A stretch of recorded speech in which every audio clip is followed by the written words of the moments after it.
As most of you here will know, that you don't need me to tell you that we've been all fighting over the last 3 years to save our children's 24/7 A&E, our full maternity service, and our special care baby unit, and retain hospital stroke rehabilitation services in South Tyneside.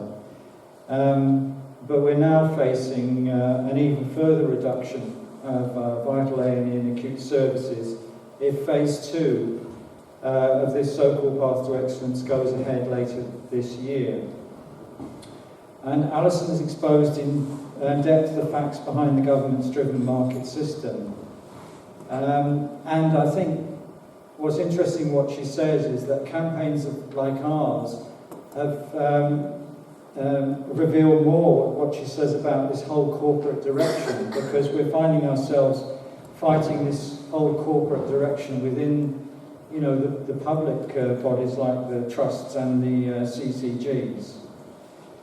And as you know also, we're locked in a battle presently with our local authorities to stop them funding the whole plan or providing the finance, whichever way that is termed, to further downgrade our hospital.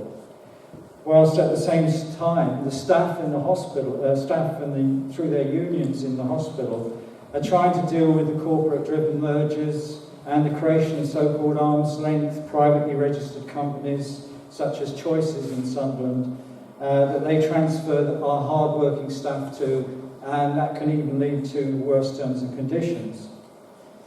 And Emma is absolutely right to say, when she says we must do everything in our power to protect our hospital services at both local and national level. The jobs of those who work in the NHS and health and well-being of our residents are paramount, she says, and that is our NHS. It's far too precious to lose and far too precious not to fight for. The Save South Tyneside Hospital Campaign had a meeting last night in Jarrow. We meet every 2 weeks, and it still shows the strength of our campaign to save our hospital and services, that so many turn up and discuss what we should do and then implement what those decisions. So the first thing I wanted to say really is everyone is very welcome into this fight. Even those who cannot make the meetings every time can make their contribution by working either directly or indirectly for the campaign and its aims to defend the rights of all to healthcare and save our vital health, acute, community and mental health services and other care services that we need in South Tyneside and in Sunderland, in all the district. In fact, we need them in all district hospitals. I mean, I was reading today that Poole Hospital is now travelling to a judicial review. Their campaign to save Poole Hospital A&E and maternity is travelling to a judicial review in London tomorrow. It's going on all over the country because what Alyson's described is a corporate direction that's being rolled out across the country. Anyway, so come along to our meetings if you can, and it's you who set the agenda there. We all carry out what we decide. In my opinion, this is the alternative. The striving of people to empower themselves and become the authority that drives the public agenda, and empower themselves and become that authority that will ditch this corporate direction and market direction of our NHS in the end. So what is the latest update? Well, if you are on our email list, you'll get to know, and also we have, as Alyson's praised, an excellent website.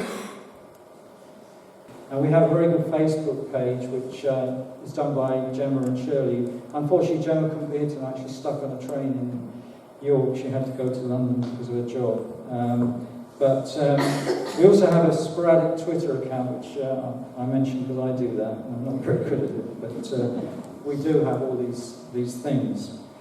So just to update you on the latest of what's happening, on August the 5th, they will prevent children from attending the local A&E and close the special care baby unit and the full maternity service. Now, somebody asked I think it was Simon asked the question about the Constitution, but I think the Constitution says the NHS Constitution says that there's no discrimination on grounds of age in accessing accident emergency services. We'll have to check that out, but that's our understanding. And actually, this leaflet, which is telling you not to bring children to A&E, that's a good questionable thing, because children attending local A&Es have the same rights to safe quality services, and I think this is the point that the medical staff are making. However, now the local A&E at night will carry serious risk to children. This is why they've issued this campaign, this leaflet, because they know that. They wouldn't have issued that leaflet if they didn't know there was a serious risk to children them turning up to A&E at 10 o'clock at night. So staff have raised their serious concerns in meetings and in writing. The Trust themselves have concerns about child presenting to A&E at night, but are prepared to take that risk, of course. Because they can say, well, we've issued the leaflet, we put it up on bus stops and so on. A&E staff are currently providing adult services who will have to manage a potentially sick child at night. Have raised their serious concerns in meetings and also in writing during the service review. And we've had them come to the stall, actual nurses coming to say, we're concerned, we're not paediatric nurses and we're going to have to deal with this at night. Middle grade doctors in South Tyneside have been 1.5 full-time hours since the last 8 years. The service runs with locums because there was no attempt to recruit when the previous ones left. The money saved from non-recruitment was used for locums at night. It's a piffling amount of money when you compare with what, because that was one of the justifications, if you remember, for closing the service. They were paying, I can't remember, it was £200,000 a year on locums. Less than what a chief, chief executive gets. So that was one of the questions. And then middle grade doctors' positions in Sunderland is itself in seriously being compromised. And this will become a major risk in terms of additional input that would be needed from the proposed changes. We will lose full maternity services and the special care baby unit for the midwife-led unit. Hartlepool, as I was mentioning to Alison before the meeting, is a similar area to South Tyneside. This is a deprived population. And lots of high-risk mums to be.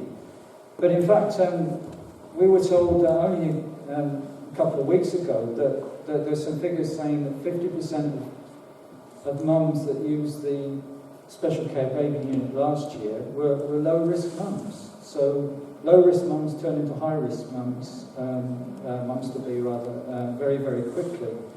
And as we've said, to be in a landlocked place and have to get a mum across to Sunderland Hospital when it's an emergency is no mean task.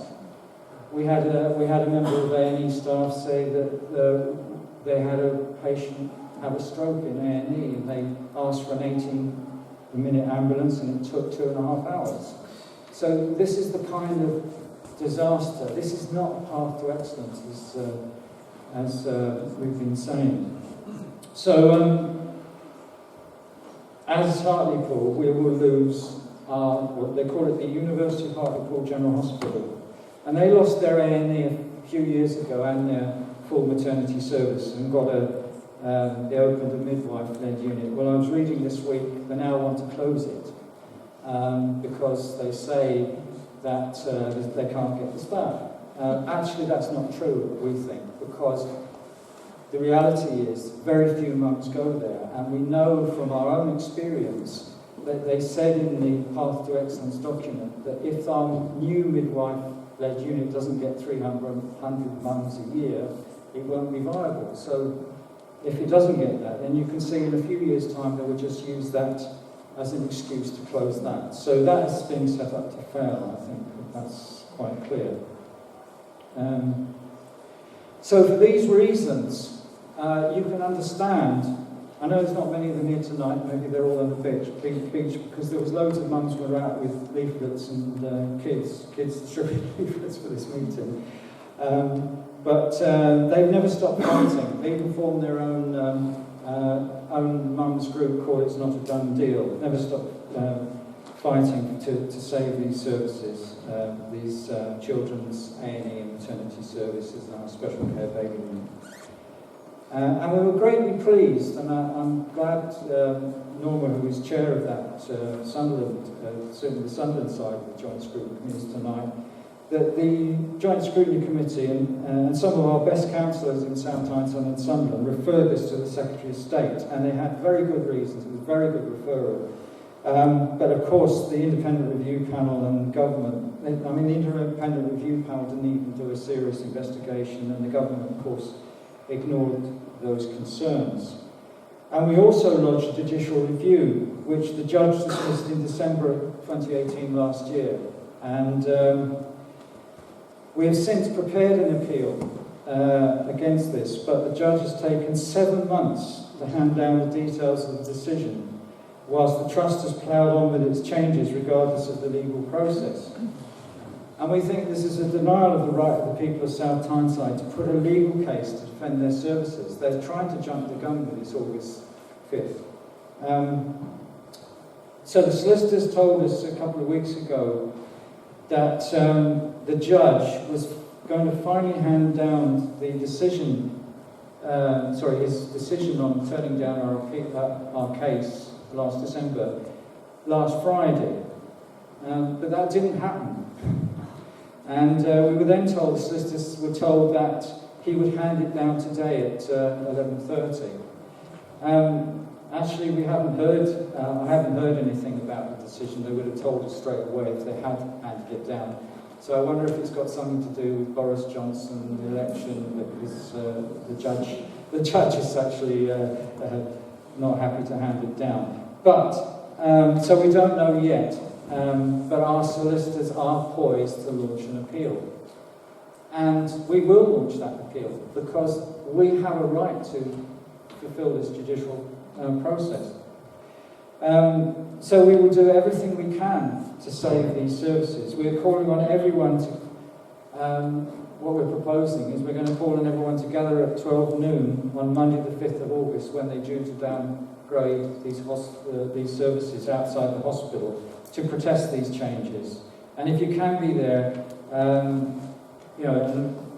inform your friends at 12 noon outside the hospital on Monday the 5th of August, then we will demonstrate our opposition to the closure of our, downgrading rather, of our children's 24 A&E and our loss of our special care baby unit and full maternity services.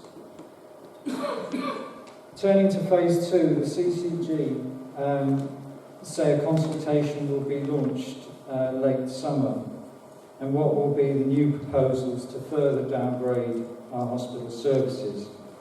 Of course, to launch a consultation is subject to the funding, and by all accounts we're hearing that even from the Chief Executive's own mouth that it's likely that deadline is going to be put back because the funding is not yet in place.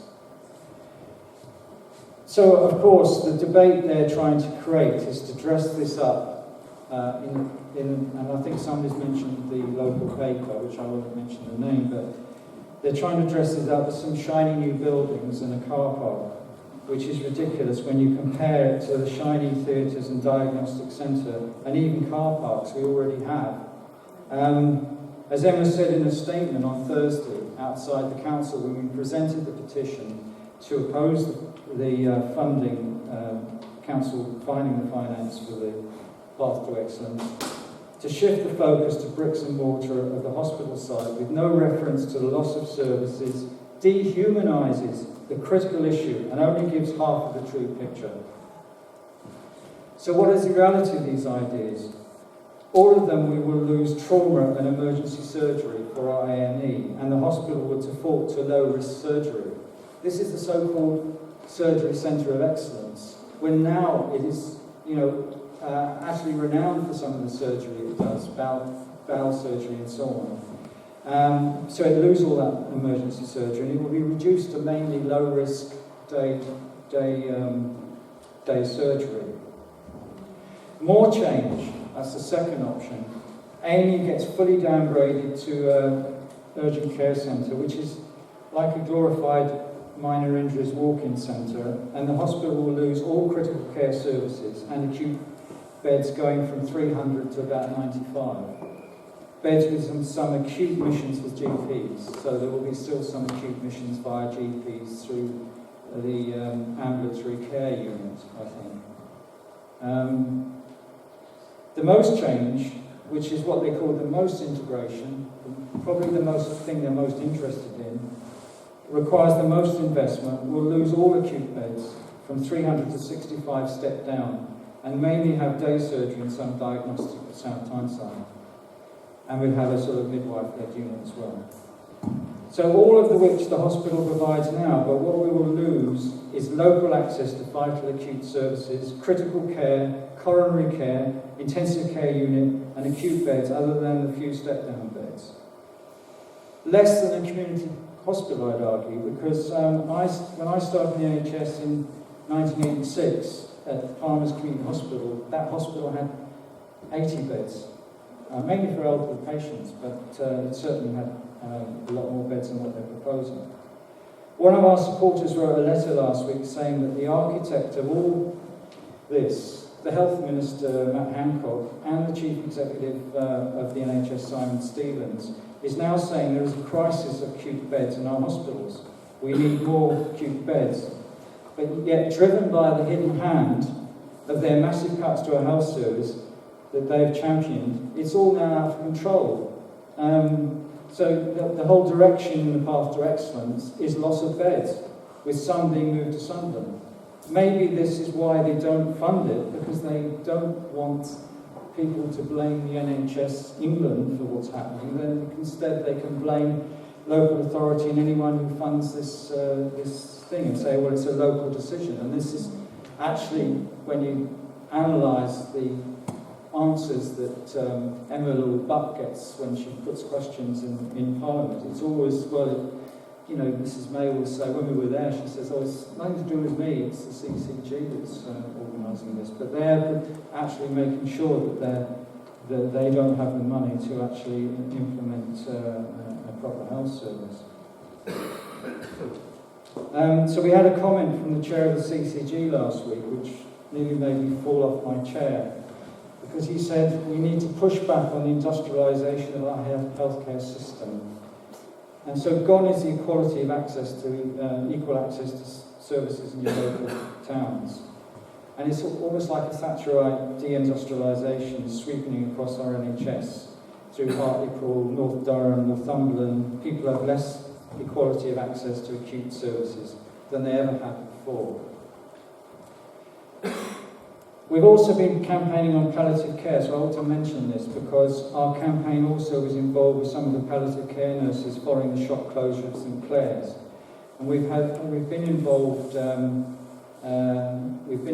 in the fight to restore and improve on the dedicated inpatient as well as home palliative care service.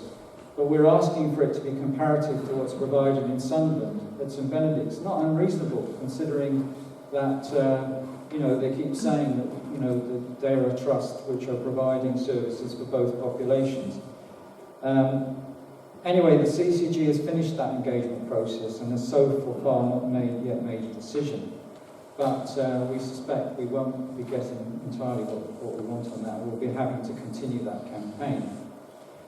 So I'd like to finish that, just to finish off by saying that if you follow the official reports in the media, you would be forgiven for feeling that society is divided for one reason or another, and that how can we achieve our aspirations and our aims at this time. But whatever they try to do to block us, society is changing, and it is changing because, I mean, I think Alison mentioned the rebellion on the environment, but just 2 weeks ago, some 200,000 people attended the Durham Miners' Gala, and thousands marched through Durham to the big meeting. Our banner was there, alongside the trade union banners, Unison, Unite. It was absolutely huge. And what it revealed, I think, was the optimism, the new optimism around our values. And it's going from strength to strength, where people express those values. For example, against the market system in health and privatisation, against the corporate direction, the need for a human-centred system, and indeed the need for a human-centred society. So health staff and community really do make the decisions.